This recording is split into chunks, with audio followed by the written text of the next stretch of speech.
Welcome back. आप देख रहे हैं कंज्यूमर अड्डा और आज हम बात कर रहे हैं कि बढ़ रहा है तापमान और क्या ये है धरती का अपमान। मतलब ऐसा क्यों है कि लगातार अब हमारी धरती गर्म होती जा रही है। 2024 इस धरती का सबसे गर्म साल रहा। 2025 में भी वो रिकॉर्ड टूट रहा है फरवरी के महीने में और आगे बड़ी बड़ी चेतावनियां हैं। अगर हम अपने देश की बात करें कि 40 डिग्री से ज़्यादा टेम्परेचर कई राज्यों में पहुंच चुका है। बड़े हीट वेव्स की चेतावनी है।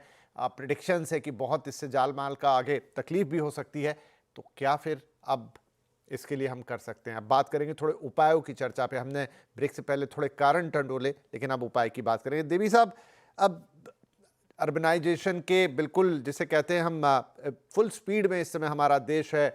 काफ़ी सारे बड़े शहर विकसित हो चुके हैं, उन्हीं में लोग आ रहे हैं और बड़े शहर बन रहे हैं। और जब भी अर्बनाइजेशन होता है तो फिर वही कंक्रीट आइलैंड की हम बात करें, हीट आइलैंड्स की बात करें, बड़े बड़े बिल्डिंग्स आते हैं, पेड़ भी इनफैक्ट कई जगह कटते हैं, प्लस उतनी गाड़ियां एक साथ कंसंट्रेशन के साथ। और अगर ऐसा गर्मी बढ़ेगी तो उसका एक और इम्पैक्ट ये कि आपको कूलिंग के लिए फिर बिजली की ज़रूरत पड़ेगी। बिजली आप कैसे बनाएंगे? वही कोल से बनाएंगे फिलहाल। तो पूरा एक विशेष साइकिल है, कैसे टूटेगा ये?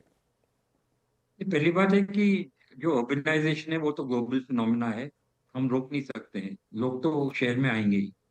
बट मेन इशू है कि हमारे जो टाउन प्लानर्स हैं वो क्या कर रहे हैं। अगर वो सोचेंगे कि क्लाइमेट चेंज की वजह से ये सब इम्पैक्ट होना है, तो उनको बिल्डिंग डिजाइन बदलनी पड़ेगी। उनको बिल्डिंग लेआउट बदलना पड़ेगा। उनको ये ग्लास फ्रंटेड बिल्डिंग बनाना बंद करके वो ट्रेडिशनल आर्किटेक्चर स्टाइल से, जिसमें natural ventilation, natural cooling, natural lighting उपलब्ध होता है, they have to start building those kind of buildings again. और हमें लाइफस्टाइल चेंज भी करनी पड़ेगी। Instead of designing cities meant for motor vehicle, हमें पेडेस्ट्रियन फ्रेंडली सिटीज बनाने होंगे and we have to then make sure that jobs and residential are located within walking distance. मैंने वो पूरा टाउन प्लानिंग का जो सिस्टम है वो बदलना पड़ेगा। और एक कॉन्सेप्ट है कैरिंग कैपेसिटी की। अगर हम देखेंगे तो मुझे नहीं लगता है कि एक शहर है इंडिया में जिसकी कैरिंग कैपेसिटी इंक्रीज नहीं हो गई है beyond the capacity it was design for. उसका मतलब है कि सब जगह पानी की शॉर्टेज है। इनफैक्ट गार्बेज डंपिंग के लिए भी जगह नहीं है, हॉस्पिटल्स की कमी है, स्कूल्स की कमी है। अगर आप देखोगे तो इनफैक्ट शहर में तो क्लीन एयर की भी कमी पड़ रही है पूरे देश भर में। तो यही ये हालत है हमारी ये जीडीपी ड्रिवन मॉडल की वजह से। दूसरी बात मैं आपको कहना चाहता हूँ कि अगर आप सॉल्यूशन की बात करोगे तो हम रिन्यूएबल एनर्जी के बारे में बहुत कुछ बात कर रहे हैं और बहुत कुछ कर भी रहे हैं। बट अनफॉर्चुनेटली वो रिन्यूएबल एनर्जी का मॉडल भी है जो हम कर रहे हैं वो गलत मॉडल है। Instead of prioritising rooftop solar, meaning हर घर के ऊपर रूफटॉप सोलर पैनल होने चाहिए। उसकी वजह से हम सेंट्रलाइज सोलर पावर प्रोजेक्ट बना रहे हैं 500 मेगावाट के, 600 मेगावाट के, राजस्थान में, कच्छ में वगैरह। और वो पावर हम ट्रांसमिशन लाइन से भेज रहे हैं। और वो ट्रांसमिशन लाइन की वजह से हमारे एंडेंजर्ड स्पीशीज भी मर रहे हैं। बट अगर आप रूफटॉप सोलर मॉडल प्रोपोगेट करोगे तो रूफटॉप पैनल्स भी आपकी छत को थोड़ा कम गर्म भी होने से देगा and you can generate your own power and you can control how much power you are using. तो हम्म। ये दूसरी बात है जिसको हमें ध्यान देना चाहिए। और एक और चीज जी। मैं आपको बोलना चाहता हूँ कि आपने विकास की बात छेड़ी। और विमलेंदु ने भी बोला था कि हमें एंटी नेशनल कहा जाता है पर्यावरणवादी को। तो मुझे यही बात रखनी है कि अगर हम हमारा देश का पर्यावरण बचाने के लिए काम कर रहे हैं, हम हमारे नेचुरल एसेट्स बचाने के लिए हम काम कर रहे हैं, हमारे फॉरेस्ट, हमारे वेटलैंड, हमारी बायोडाइवर्सिटी, हमारी हवा, हमारा जो भी पोल्यूशन हो रहा है, तो हमें एंटी नेशनल क्यों कहा जाता है? मुझे लगता है कि जो आदमी हमारे नेचुरल एसेट्स डिस्ट्रॉय कर रहा है, जो हमारी हवा और हमारे पानी में जहर छोड़ रहा है, उसको एंटी नेशनल कहा जाना चाहिए। राइट। खैर वो एक अपने आप में बहुत डिफरेंट डिबेट है। हम उसमें अभी जाएंगे तो दूसरी तरफ मुड़ जाएंगे। लेकिन Vimalendu, on the other side, जैसे कुछ उपाय देवी साहब ने बताए, डेफिनेटली हमें विकास भी करना है, उसको आप पीछे नहीं छोड़ सकते। लेकिन एक सस्टेनेबल डेवलपमेंट जिसकी अक्सर बात होती है, उसके लिए क्या करना पड़ेगा?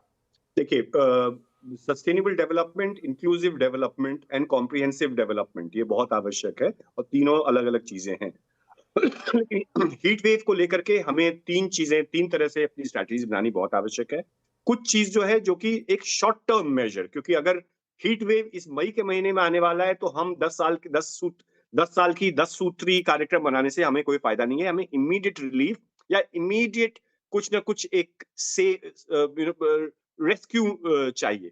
तो हमें शॉर्ट टर्म मेजर्स बनाने पड़ेंगे और उसके लिए हमें आज से ही काम करना पड़ेगा, पिछले साल से ही काम करना चाहिए था।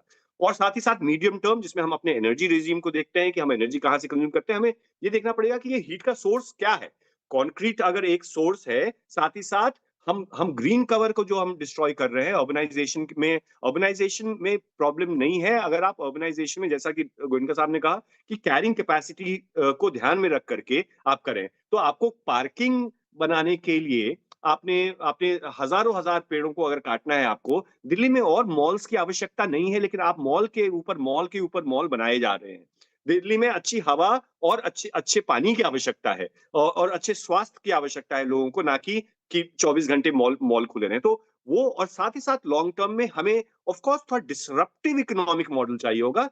वो बहुत मुश्किल है इसको थियोरेटिकली एक्सेप्ट करना, क्योंकि 91 के बाद से हमने यही सोचा कि लिबरलाइजेशन, प्राइवेटाइजेशन, ग्लोबलाइजेशन जो एक मॉडल है, जो पॉवर्टी से निकालना is the main main challenge. लेकिन अभी इश्यू ये नहीं है सिर्फ कि हम लोगों को भुखमरी से कैसे निकालें।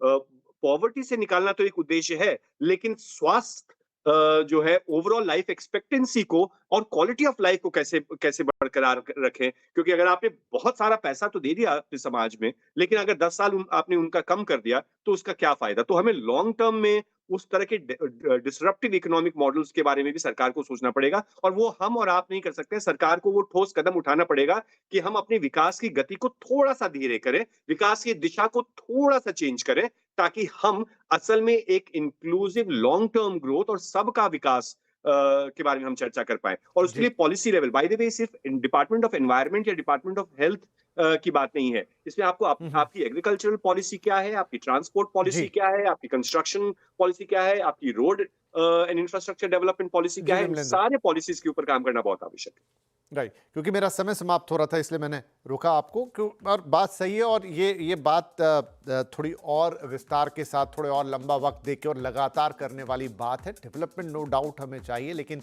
वो सस्टेनेबिलिटी के साथ, क्योंकि अब ये वक्त की मांग है, अब ये प्रकृति की मांग है, क्योंकि प्रकृति के आगे तो शायद हम नहीं निकल सकते, उसमें ज़्यादा ताकत है। लेकिन विकास करेंगे, सबका करेंगे, सामूहिक विकास करेंगे जैसी बात कर रहे हैं, लेकिन ये जो हीट वेव, टेम्परेचर राइज, सब कुछ है, इस पर तो ध्यान देने का वक्त आ ही चुका है। अब त्वरित कुछ कार्रवाई जरूर चाहिए। बहुत बहुत धन्यवाद आप दोनों ही मेहमानों का इस कार्यक्रम में हमारे साथ शामिल होने के लिए। नमस्कार।